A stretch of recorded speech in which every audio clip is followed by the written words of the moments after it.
By the close of 1487, Henry VII had already seen off one pretender to the throne in the form of Lambert Simnel. Those who had attempted to lead a rebellion against Henry had been either executed, imprisoned, or taxed out of existence, while Simnel became a servant in the royal kitchens. Lambert was a mere boy, led by a few Yorkist supporters grasping at straws. But a few years later in 1490, another claimant for the English crown would emerge, this time in the form of Perkin Warbeck. Perkin Warbeck's story is one of shadows and conflicting information, so we're going to start with the version Perkin himself gave in his confession, and then we'll come back to what other possible versions there could be. He gave his birth date as being around 1474 and stated that he was born in Tournai, the son of John Osbeck, comptroller of the town of Tournai, and Catherine de Ferro. Osbeck is a variation of Warbeck, and records found in the 19th century showed that a Perkin de Warbeck was born to Jehan de Warbeck, son of Derrick de Warbeck, and Perkin had also mentioned his grandfather Derrick in his confession. So far so good. By the time Perkin was 10 years old in 1484, he was working for merchants across Antwerp, Bergen op Zoom and Middelburg, most likely in the bustling cloth trade. This was quite a cosmopolitan start for a kid from an ordinary working background, and it allowed Perkin to learn several languages. He moved on from here in April 1487 to work in the service of Lady Margaret Beaumont, wife of the Anglo-Portuguese courtier and international trader Sir Edward Brampton. Both were Yorkist supporters. While he was at Lisbon, Perkin then spent a year in the service of the royal councillor and explorer Peter Vaz de Cunha before being employed in 1488 by a Breton merchant, Cregent Menno. By this point, he would also have learned Portuguese to add to his Flemish. So what does all this show? It shows that Perkin had ample time to study nobility at the Portuguese court, as well as probably picking up a few useful skills that would allow him to impress when needed. In December 1491, Warbeck sailed with Menno to Cork in Ireland in order to help him sell silks. Making use of his nice courtly manners and apparently trim figure, Perkin was set to work wearing his master's silks in a sort of advertisement for his employer's wares. People in Cork took notice. Many people in Ireland had supported the Yorkist kings, and it was only 4 years previously they had got behind the first pretender to Henry VII's throne, Lambert Simnel. And here was another possible candidate, who looked good in fine clothes and could pull off looking like a noble. The mayor of Cork, John Atwater, and some other citizens wanted Perkin to declare himself as a son of George, Duke of Clarence, but he denied this under oath, along with being a son of the now dead Richard III. According to Warbeck's later confession, having denied these first two proposals, he then agreed to pretend to be Richard of Shrewsbury, the younger of King Edward IV's sons, who was presumed to have died in the Tower of London. He apparently did this only when he was given reassurance that he would have the backing of the Earls of Kildare and Desmond, who had also supported the Yorkist kings. He was taught English, which, given his ability with languages, should have made it easier for him to pick up. On the 2nd of March 1492, James IV of Scotland received letters from him as King Edward's son. Shortly after, he was invited to the French court by Charles VIII. Was this really a monarch recognising Perkin's status? Possibly. But also, Charles VIII recognised he could use Warbeck, pretender or real, against Henry VII. Charles had already sent an English exile, John Taylor, who now supported Perkin's claim, to Cork to distract the English king and English defences while France attempted to annex Brittany. Bringing Warbeck to France was more of the same, and when Warbeck landed at Harfleur in March of 1492, it put him firmly into public view. In November, Charles made peace with Henry, and so had no more use for Perkin, who escaped with his supporters across the border to Flanders and the city of Mechelen. Here was where he would find his most powerful supporter. Mechelen was the adopted home of Margaret of York, Dowager Duchess of Burgundy. She was the widow of Charles the Bold, but was a strong lady in her own right who had raised his daughter, Mary of Burgundy, as her own, and also helped raise her grandchildren after Mary's death. She was also, importantly, the sister of the late Yorkist kings Edward IV and Richard III, and she would happily have done anything to remove Henry VII from the English throne, as she saw him as the usurper to her family's hold on the crown. Added to this was the fact he had removed lucrative trading licenses from her, reducing her income. Margaret immediately took Perkin under her wing and schooled him in all the information he needed to know about the Yorkist royal family, publicly declaring him as her long-lost nephew Richard. She sent several letters to heads of state saying the same, enthusiastically stating he was the real deal. By July 1493, Henry had had enough, and he sent an envoy in the form of Sir Edward Poynings and William Warham to speak with Philip, Archduke of Austria, son of Maximilian, the German king of the Romans and step-grandson of Margaret. He was only a boy of 15, and so the Burgundian council spoke for him, tactfully saying he wished to keep a good relationship with England, but also that he couldn't prevent Margaret from doing as she pleased in her own dower lands. Henry, probably feeling quite peeved at this response, decided to therefore stop trade with Flanders. This was a little bit like cutting your nose off to spite your face, and there were riots in London where the wealthy merchants dealing in cloth required easy trade with the Low Countries. Several higher members of the English court apparently also started to be pulled into events, some of them deciding to support Perkin either publicly or secretly. Warbeck travelled to Vienna to meet Maximilian, who was now Holy Roman Emperor, attending the funeral of his father, Frederick III. By the summer of 1494, Maximilian brought Warbeck to his court and recognised him as King of England.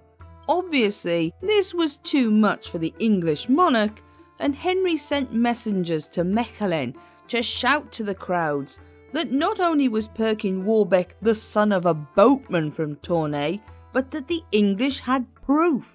It didn't stop Perkin, who was in Antwerp when Archduke Philip took his oath as Duke of Brabant, from displaying the coat of arms of the Yorkist royal family above the place he was staying. Plots and counterplots began.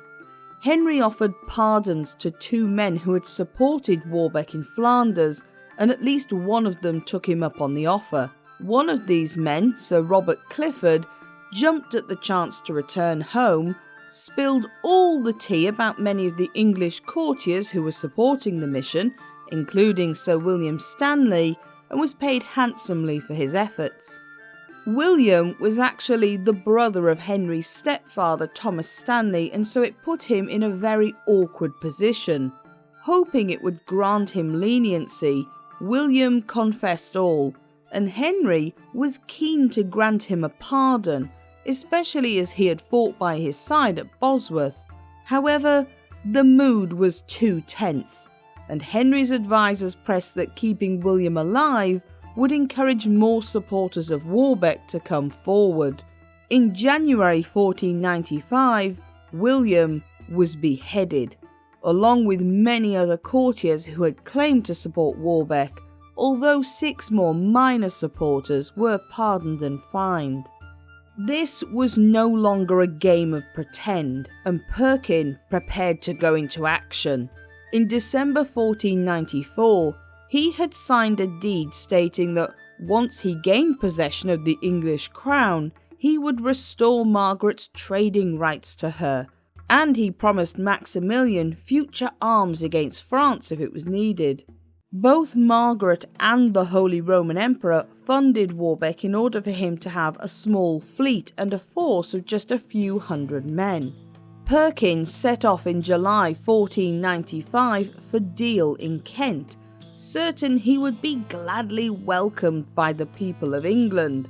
Actually, what happened is that people in Deal were quite upset at the small invasion force, and over 160 of his men were captured and a further 150 were killed. Instead of joyously riding to London and the English crown, Warbeck had to turn around and sail for Ireland.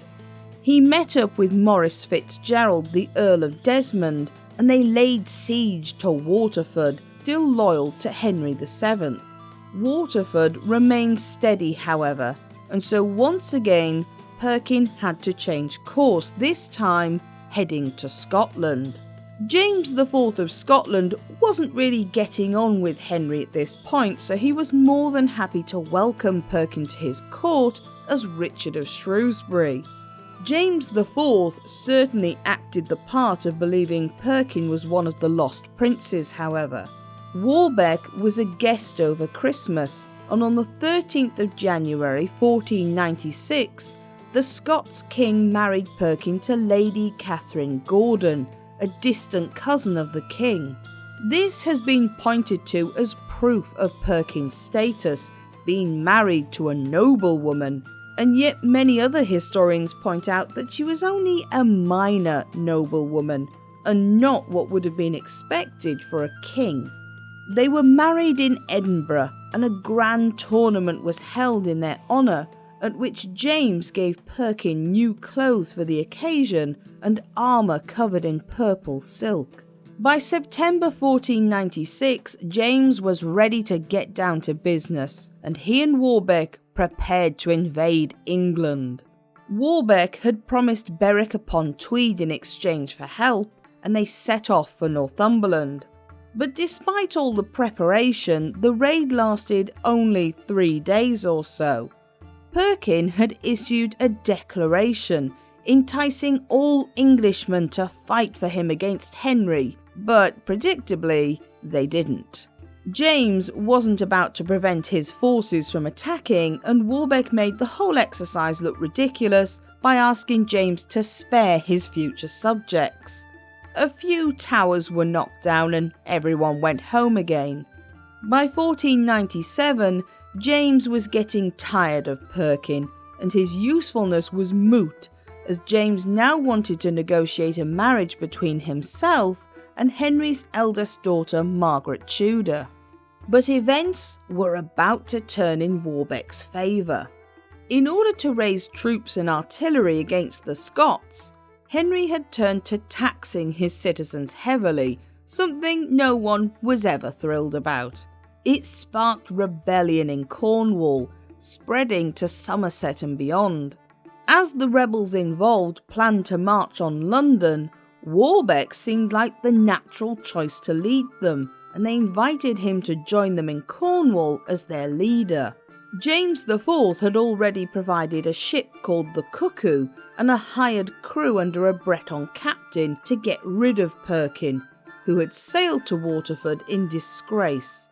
He had had another go at a siege, this time one that lasted just 11 days, before he had to race off to Cornwall, chased by 4 English ships, as the Earls of Kildare and Desmond were now happily supporting Henry VII. Perkin Warbeck did not know when to quit. When he landed in Cornwall at Whitesand Bay, Perkin declared himself Richard IV of England, and his force of about 300 men soon grew to 3,000 from Cornish rebels, before growing to around 8,000 by the time his small army reached Exeter to put it under siege. However, it would appear Warbeck was more full of hot air than a balloon convention during a heatwave, as once he knew Henry VII's forces were on the way, he turned and ran away, taking only 60 men with him. They were soon ditched too, and Perkin travelled with just 3 companions to Beaulieu in Hampshire for sanctuary. They were recognised and had no choice but to give up and surrender themselves.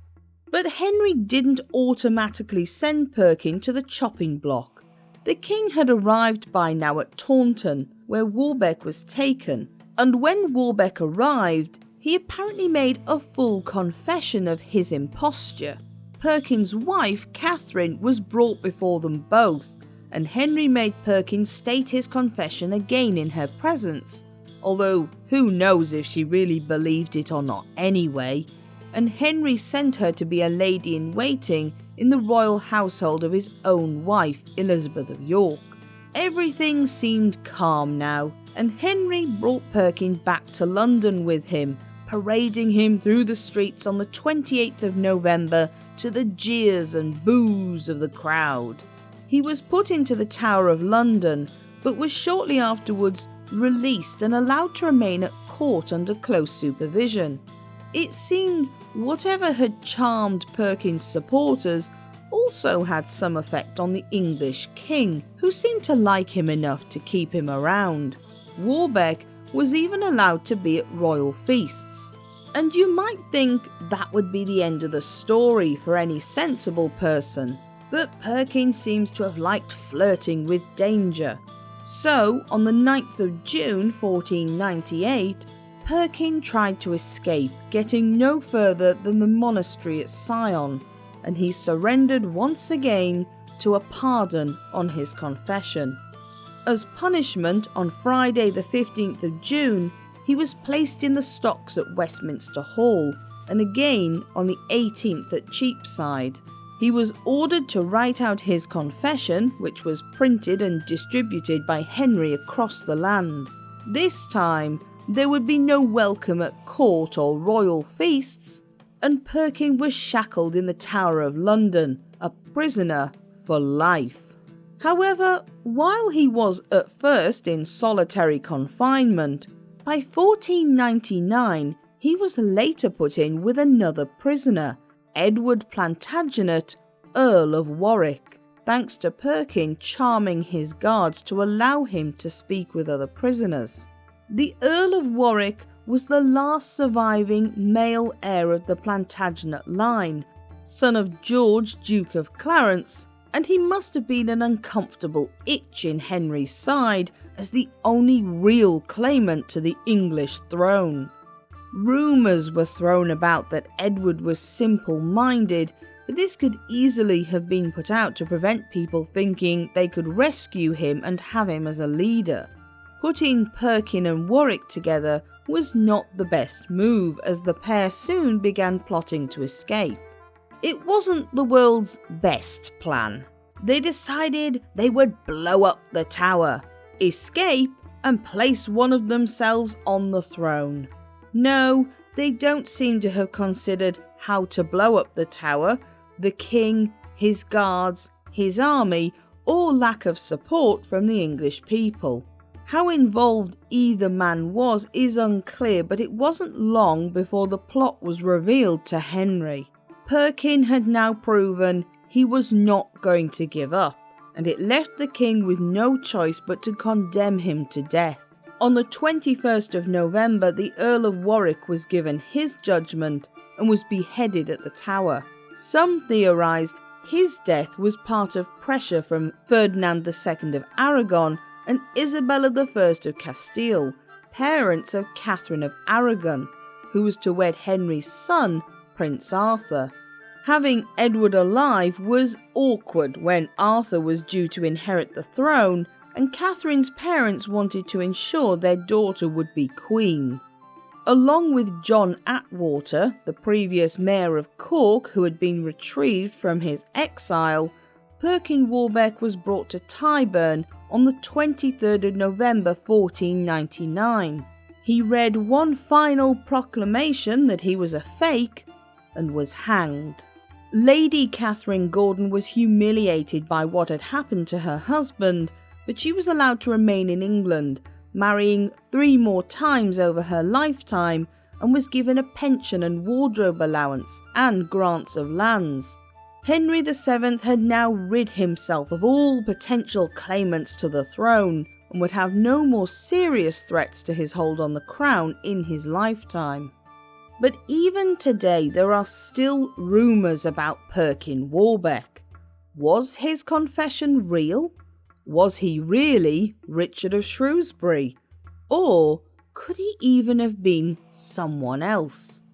There are some who believe that Richard of Shrewsbury somehow escaped from the Tower of London and was sent to Burgundy to be kept safe, and this really was Perkin Warbeck. But here's the thing, even if we ignore all the likely evidence that Richard sadly died in the Tower and decide he did escape to the Low Countries, why wouldn't he immediately say who he was? His aunt, Margaret of York, was there and she absolutely would have protected him and taken him in, and it's highly unlikely he would have been put with anyone else, considering how powerful she was in Burgundy. The idea she recognised him is also nonsense, since she had already left England before Prince Richard was born and had never actually seen him. But there is another interesting theory that is plausible enough that I can't actually bring myself to say it's definitely not true. When Edward IV was still alive in September 1470, he was briefly exiled as Henry VI was restored to the throne of England. While this restoration lasted only until March 1471, Edward spent his exile in the company of his sister Margaret of York and her husband Charles the Bold, Duke of Burgundy. Edward IV was also well known for moving on to the ladies pretty quick, and back in England had a string of mistresses and illegitimate children. Perkin Warbeck's supposed birth date is out by a few years, but this isn't actually a deal breaker.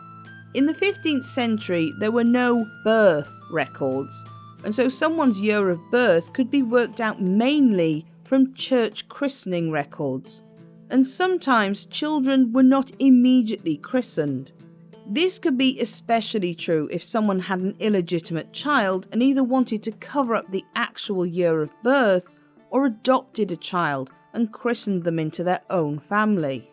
It's only a small theory, but perhaps Perkin Warbeck really was a son of Edward IV, just not one that had grown up at court.